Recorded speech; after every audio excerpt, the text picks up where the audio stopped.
É preciso acreditar. Que funcionário, eu acredito.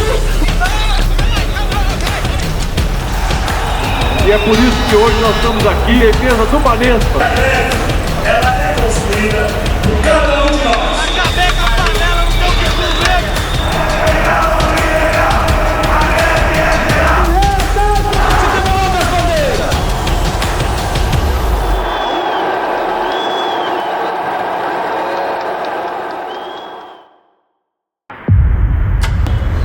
Em julho de 83, o sindicato sofreu intervenção no governo João Figueiredo, o último governo da ditadura militar. A última intervenção que teve os sindicatos.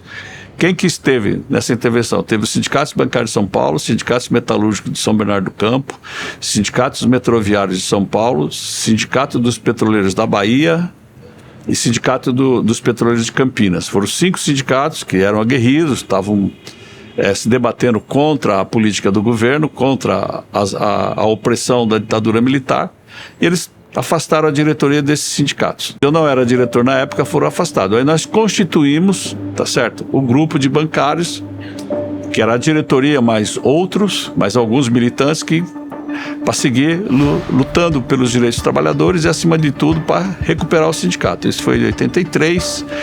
Nós ficamos nessa situação até 8 de março de 1985.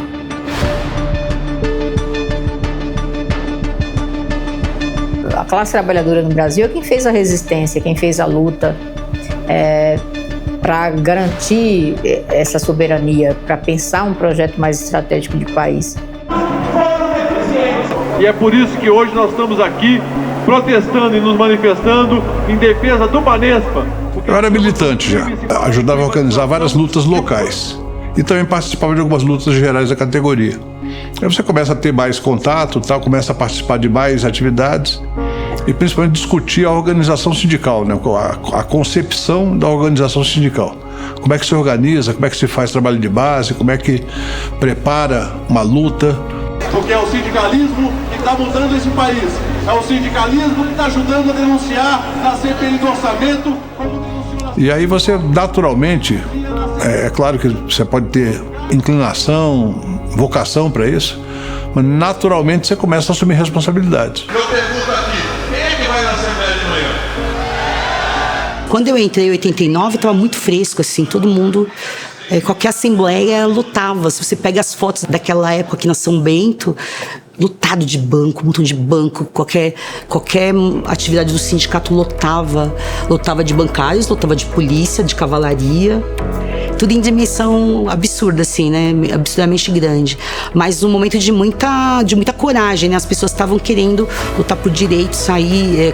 Não é à toa que a gente conseguiu organizar um movimento tão forte e a gente tem uma convenção coletiva que tem a força que tem até hoje, né? Tá segurando há 33 anos, com muita dificuldade, com muita luta, mas ela já começa num momento de muita dificuldade, de muita coragem. Os bancários que começaram a se organizar naquela época e participaram desses momentos de unidade foram muito guerreiros, muito corajosos, e a gente deve muito a essa galera que como eu e como muitos como eu e outros, né, que alguns não estão mais na categoria, alguns ainda estão, já se aposentaram, mas que fizeram uma luta muito importante para a nossa categoria até hoje e que é exemplo de luta para muitas categorias. O sindicato, quando ele foi estruturado em 78, quando de fato essa chapa que eu entrei em 91, ela já estava desde 78, né, na retomada pós-ditadura militar. Então,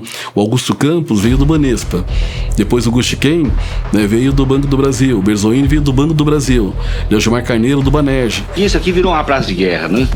E nós tínhamos que fazer reunião na Câmara Municipal, a polícia atrás dos dirigentes. Eu me recordo, fiquei uma semana dormindo de casa em casa, escondido da polícia, clandestino. Era uma situação muito difícil, né? Mas era um movimento forte, porque ele não era um movimento só da categoria bancária, era um turbilhão, era um movimento que estava pegando todas as categorias profissionais, um dos movimentos mais fortes que houve no Brasil. No sentido que há novas relações de trabalho, cada vez mais expressa essa vontade da massa, né? Ela está se expressando cada vez mais em mobilizações, e isso tem empurrado as lideranças cada vez mais a sentar, negociar. Nós estamos aqui mostrando como é que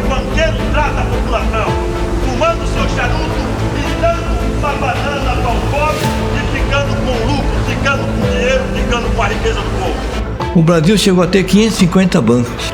Hoje você tem 5 bancos. Você tem 100 e poucos bancos, mas de varejo mesmo você só tem 5 bancos. Banco do Brasil e Caixa são do governo, só tem 3 bancos. Itaú, Bradesco, o Santander é espanhol, não é brasileiro, você tem 3 bancos. Nós tínhamos uma época que nós tínhamos 1 milhão de bancários e 1,5 milhão de terceirizados para a categoria bancária. Hoje em dia você tem 400 mil bancários e tem 2 milhões de gente que trabalha prestando serviço. E por que aconteceu isso? Aconteceu porque, graças às nossas greves e às nossas conquistas, nós aumentamos muito o salário do bancário. Em 78, quando nós começamos a negociar, o bancário ganhava 1,2 salário mínimo. Hoje é o que? 1.500, ganhava 1.800. Quando eu saí do sindicato, o bancário ganhava 4 salários mínimos. Então, hoje em dia um bancário custa, em termos de custo total, uns R$8.000 por mês. Então o que estão fazendo os bancos? Estão acabando com a categoria bancária e fica terceirizando tudo, que na verdade o custo operacional disso cai de R$8.000, cai para R$3.000, R$4.000. Isso a gente não vai aceitar. Os banqueiros têm lucrado muito, cada ano, cada vez mais. Olha a bananinha! Você quer banana? Durante a ditadura militar, você não tinha negociação, né? Você não tinha conquista. Se você pegar, né, entre 64 e até 85, 87, se você olhar na história da categoria bancária, não tem conquista nova. Não tem um direito novo incluso no acordo dos bancários. Os acordos eram separados. Cada estado fazia o seu acordo. Então, Minas Gerais tinha um acordo, Rio de Janeiro tinha outro, São Paulo tinha outro. Aí você começou a estruturar a organização dos bancários como organização nacional a partir dessas convenções coletivas.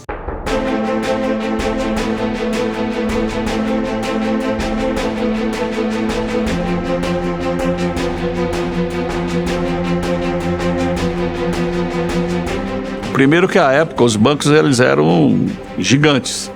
A agência que eu trabalhava tinha 732 funcionários, para você ver o tamanho do problema. E todas as agências aqui no centro eram agências grandes. Em 79, quando vence as eleições, a gente começa com o beabá, com o básico. A diretoria, o Augusto Campos, disse o seguinte: então vamos fazer o básico. O que tem na convenção coletiva? Só tinha leis. A convenção coletiva era a repetição de uma lei, não tinha negociação, porque era sempre um dissídio coletivo, ia para o tribunal decidia e ficava assim. Esse era o ritual. Aí nós começamos a romper esse ritual. Primeira preocupação que nós tivemos à época foi a questão do piso, o piso salarial. Porque a gente entendia que cada vez que subia o piso, subia os outros salários, porque eles mantinham uma determinada proporção. E os bancos tinham muita resistência nisso. E tinha vários pisos. Tinha o piso de caixa, tinha o piso de escriturário, tinha o piso de contínuo, tinha o piso...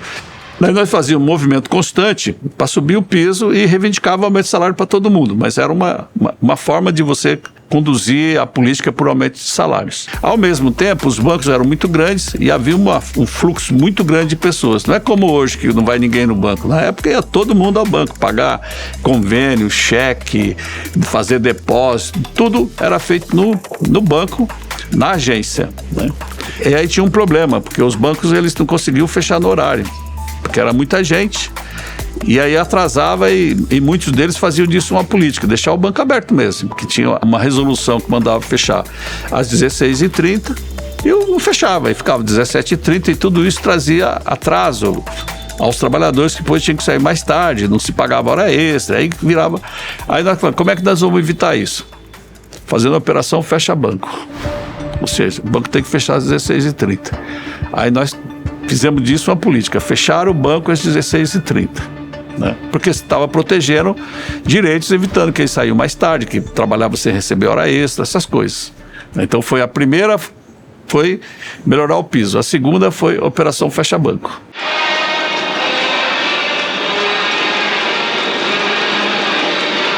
Participação nos lucros e resultados, melhores condições de trabalho. Sindicalismo é para fazer sindicato. Sindicato é emprego, condições de trabalho e salário. O resto é lucro. Se não fizer essas 3 coisas, você pode tirar a diretoria que não presta, fecha o sindicato que não presta. Repor a inflação e dar um reajuste digno pra gente. A gente é um sindicato de luta e o sindicato foi reconstruído na luta quando você tem ali pós-ditadura, quando você tem uma retomada do sindicalismo, chamado novo sindicalismo que começa, e a necessidade de luta diária, ela tá sempre aí. Tipo, se os bancos não quiserem assinar, você não tem CCT, não importa coisa. E eles só podem e só querem assinar porque nós somos organizados e vamos pra luta todas as vezes que precisa. Os bancários na rua, lotando a campanha salarial, como todo ano nós fazemos. A gente sabe que nem todas as categorias conseguiram isso. Tem uma série de categorias que surgiram agora, que não são regulamentadas, que não têm organização, que são as do futuro, né? Então, você pede uma comida no aplicativo, que é super moderno, mas quem vem te levar é um cara de motocicleta super precarizado.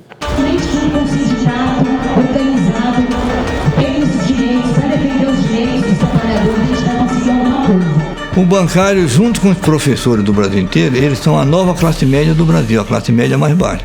No interior do Brasil, ele acabava o ginásio e ele queria fazer o quê? Ele queria prestar concurso para o Banco do Nordeste, para o Banespa, para o Banco Estadual, para o Banco do Brasil e para o Banco Caixa Federal. E aí ele se estabilizava. O que é que faz a burguesia hoje internacional? Ela acabou com os bancos estaduais e querendo acabar com os bancos federais. A dominação está saindo do Estado, das empresas estatais, para ficar só nas empresas privadas, porque elas são mais competentes? Não, elas são tão ou mais corruptas do que as públicas. A sociedade é que é mais fraca. A sociedade, em vez de se organizar para se contrapor à ganância empresarial, ela se degenerou junto. Estamos dando a maior demonstração de que é possível resistir ao neoliberalismo. Hoje, se eu fosse voltar a atuar sindicalmente, diria o seguinte: o setor mais propício hoje para fazer organização é o setor do comércio, onde ainda a automação é bem aquém dos outros setores. Tem muito trabalhador ainda. O professor também tem, mas o professor tem aquela relação: professor de escola privada e professor de escola pública. Mas ainda é uma categoria muito forte. Ainda não inventaram o robô professor. Mas tem já canais de conhecimento que são digitais. Mas assim, a grande dificuldade hoje é justamente você primeiro romper uma coisa que sempre foi difícil: o corporativismo, essa coisa do cara, sou bancário, essa greve é greve geral, não é comigo. Nós tivemos várias tentativas de greve geral, algumas maiores, outras menores, mas sempre uma dificuldade que o trabalhador ele se identifica mais com a luta sindical por categoria do que a luta geral. E identificar os setores da economia que estão mudando e romper a estrutura sindical. Porque essa estrutura sindical ela foi construída com um conceito de categoria. E hoje não existe mais categoria. Todos os setores estão imbricados.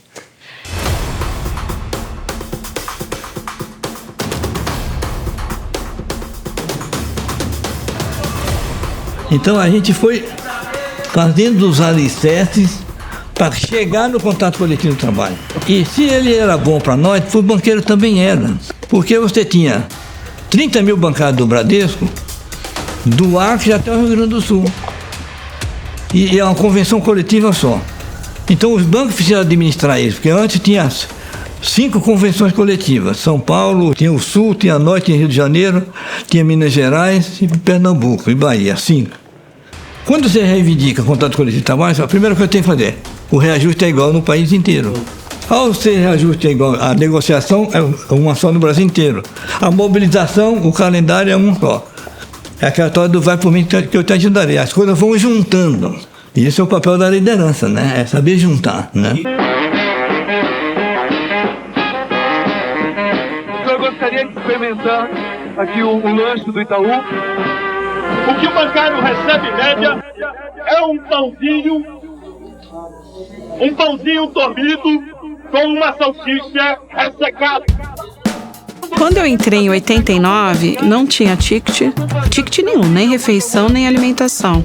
Nós não tínhamos PLR e nós não tínhamos uma convenção coletiva nacional. Mas nós já tínhamos uma organização nacional. Então eu lembro muito bem da greve, eu tinha 15 anos, mas da greve de 85, né? Que foi nacional. E também em 86 eu lembro que eu saí do emprego, aí eu fui demitido e fui sacar meu fundo de garantia e os bancos estavam em greve. E era uma greve nacional naquela época, né? A gente acompanhava as notícias pelo Jornal Nacional, né? E ali eu fui vendo a questão. Então, a primeira vez do debate da questão de fazer uma convenção coletiva nacional, tinha um debate em São Paulo que os bancos até falavam o seguinte: você pode ganhar mais em São Paulo se não for uma convenção nacional. Então eles falavam assim, olha, vamos votar que não tem uma convenção nacional, né? Tinha até mesmo o bancário falando, porque a gente pode ter um salário maior. Só que quando vinha para o sindicato nas assembleias, nas discussões, falava, gente, não é isso, né? Então a gente tem que pensar assim, se um bancário ganha de norte a sul, de leste a oeste do país, né? Então não tem como os bancos ficarem transitando, porque a tecnologia já estava ali.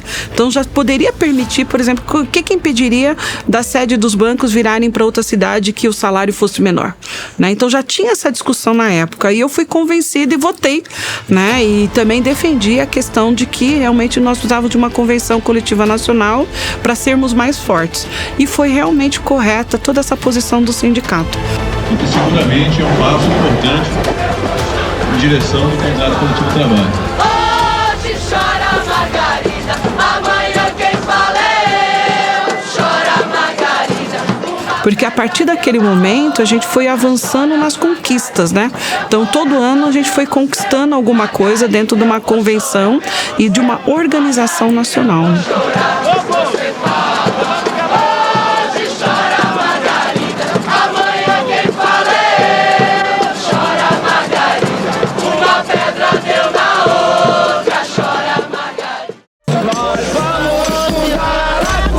No final da década de 80, a CUT começou o debate sobre a importância do contrato coletivo. Houve muito atrito das partes. Nem os trabalhadores, nem os patrões precisam da intermediação do Estado. Ah, mas o governo não quer. Se for do governo. Tem questões que precisam de ser discutidas. O trabalhador é mulher, o trabalhador é negro. Discutimos cláusula econômica, discutimos cláusulas sociais, combate à desigualdade. Eu não estava bem.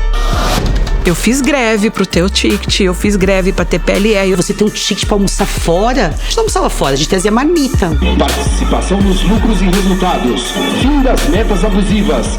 A gente influenciou a legislação trabalhista brasileira. E a necessidade de luta diária, ela tá sempre aí. Porque a qualquer momento a gente pode perder os nossos direitos. A gente corre o risco de perder, se não tiver força.